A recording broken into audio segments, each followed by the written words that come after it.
if I'd been born with all the parts that everybody else does, there'd probably be a few different career choices. I would have ended up in a few different spots, and yeah, all the basic building blocks of where I am would have still been there. So there'd be some sort of a version of Steve sitting here, probably not exactly the same one, but yeah, there'd be some version floating around. Steve's the most able-bodied man I know. He's done stuff that I only dream about doing, and I haven't got a chance to do. He's out there and doing it. It's just Steve. It's like, well, why is Steve getting a documentary made about him? Well, some people think he's extraordinary and he, lives an extraordinary life. I said they want to document that, and the girls go, there's nothing extraordinary about Steve, he's just Steve. It's like, well, that's true. Okay. Can't argue with that. And I just couldn't see how he could get around the school on the first time we saw him, but I think he proved us wrong. Did, but as a staff we were sort of warned. Yeah. I first became aware of Steve when he was a student here. He first came to us on a work experience type program, and that was in December 2003. Some trepidation about what was possible and what wasn't, but it was only a matter of talking to him for a very short time to understand that he was only interested in what was possible and not what wasn't.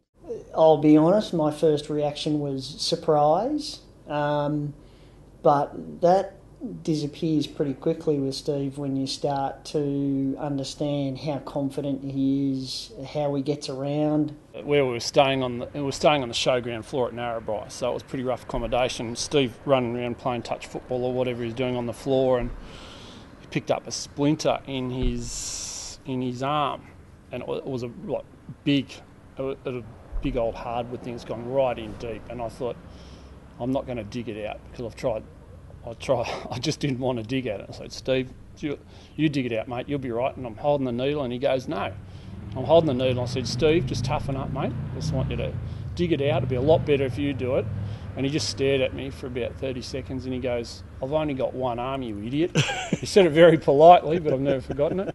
When the girls have friends over, their friends react quite interesting to seeing Steve, and they ask all weird questions like, how do you get on the toilet? How do you put your shirt on? And my favourite was, how do you brush your hair? Which, of course, Steve turns around and goes, with a hairbrush. And to the shirt, he goes, one arm at a time. And the little girl turns around and goes, but you only have one arm. And he goes, yeah, that's why I only put it on one arm at a time. He started shooting probably 2 years ago. He sort of hasn't been real consistent, but he's getting there. Yeah, if he keeps it up, he'll compete at any level. With the bench rest shooting, it's a sport that anyone with a disability can do as long as you can pull a trigger. It's all bench rest. So basically, you lock the rifle in on the table, and put all the brace it all up. You've got your target down in the end, and then you just go for it. So I don't need a second hand to hold the rifle. I just do it as it is. There's so many throwaway lines that I hear in my work. It's like, the amount of times that I hear from somebody going, oh, I'm not really good with typing one-handed, or, I'm not sure how I'm going to do this because I've got to try and do this with one hand. It's like the amount of times everyone just say, like, what do you mean? You've got two. I'm still trying to work out what most of you do with the other arm.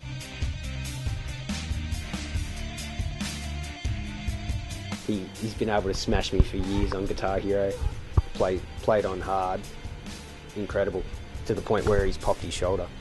He's that good.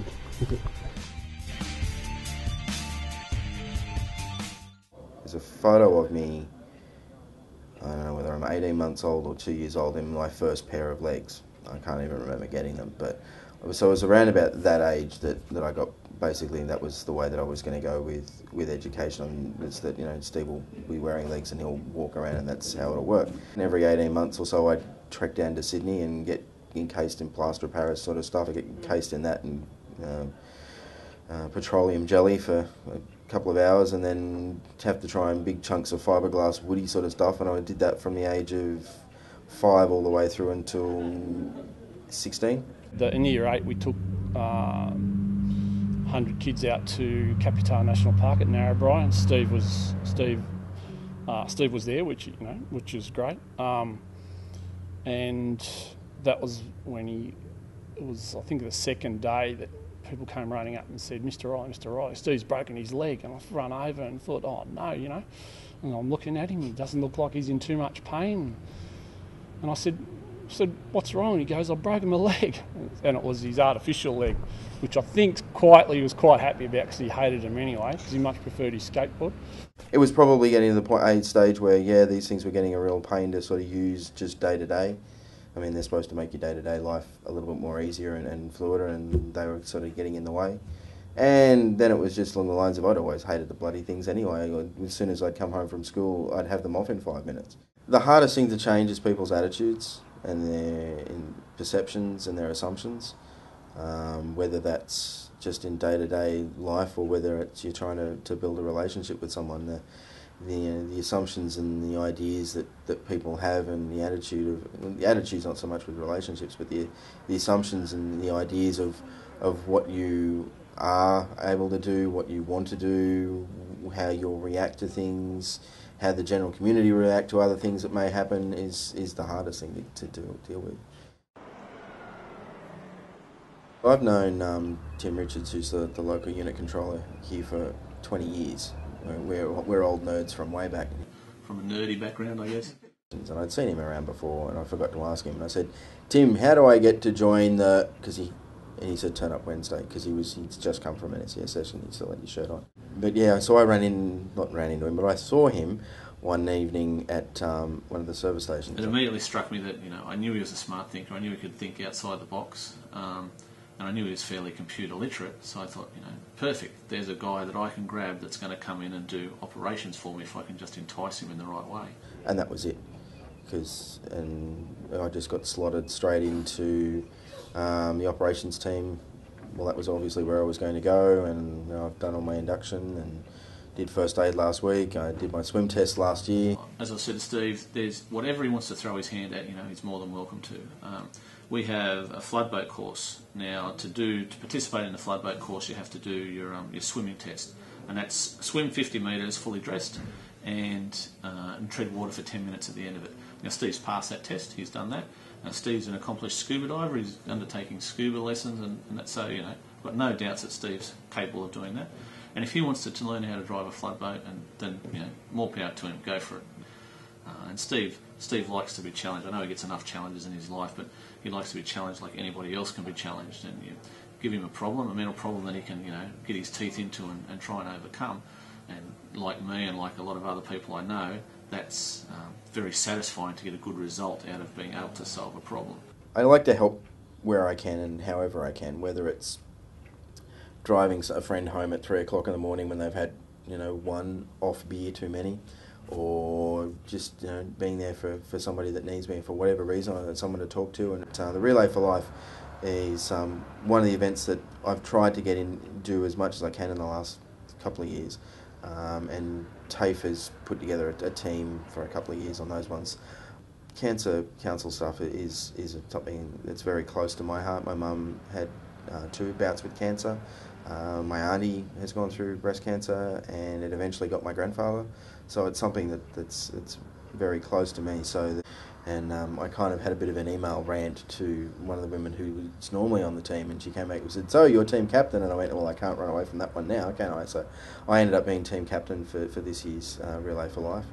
And I decided, well, let's do something a little bit different. Let's make a bit of a show and a bit of a song and dance about this, and use what I've got for a bit of publicity and say, well, I'll actually walk it. You get used to the fact that Steve is down there because we stand around, but that's not an issue for any of us. And like I said, anybody who's come in who's been new to the organisation or a visitor doesn't seem to be concerned about it, I guess. Just because he's getting around on a skateboard and he's in that position, he's treated just the same as anybody else. My personal view is it's probably a testimony to him that he chooses a skateboard rather than a wheelchair, for example, and to see how he gets around. And I haven't seen anything that he can't get over or as part of that process. At the moment, I'm enjoying the skateboard for as long as I've got left in it, because I don't think I'll have it around for the next probably about 5 years. I don't think I'll have it. And as much as I love hooning around on the skateboard and the thought of being 41 and just cruising around like I am now, reality is the fact that my shoulders will not last that long. I've done well to get to 36 without having a full shoulder reconstruction. Most people in my case don't even get to 30 before they do. So yeah, it will get to the stage that I'll have to do that. Plus, there's various other things that it impedes into. You get a different sort of attitude when you're all the way down there as well. So I've got a lot of ideas. I'd like to sort of progress up the ladder of public service. It is one of those things that is very friendly towards employees that have any sort of disability, and there are options, and there's always options and something that you can do. He's looking at avenues of expanding his abilities and his skills, not just to be stuck at a desk and answering phones on a service desk. Oh, he's very good at that, but there's opportunities around. I've been thinking for a while about doing some sort of public service, as in a bit more of the hands-on stuff, whether that be council or politics or something like that. I've been thinking about that. It's obvious that I'm disabled. I don't really think I want to hang a political campaign on. Vote for Steve. He's not quite there. I'd vote for him. Yeah, I think he'd tackle it with the same zest that he tackles everything, and would be good. Every so often I think about maybe going back and doing a uni degree in something that just interests me, and maybe doing something else with it that's not going to earn me a lot of money, but it'll make me happy. And then there's been something that's been rattling around in my grandmother's mind that she said for ages, or it's been rattling around in my mind that she said, was that apparently when I was born, that she was talking to Mum or somebody and said, Steve's here for a reason, and I'd like to try and work out what that was, and maybe try and do something with the fact that I've only got 5 fingers and 1 elbow that works, and make something useful out of this particular situation. What that is, I haven't quite worked out yet, but I'm still thinking about that.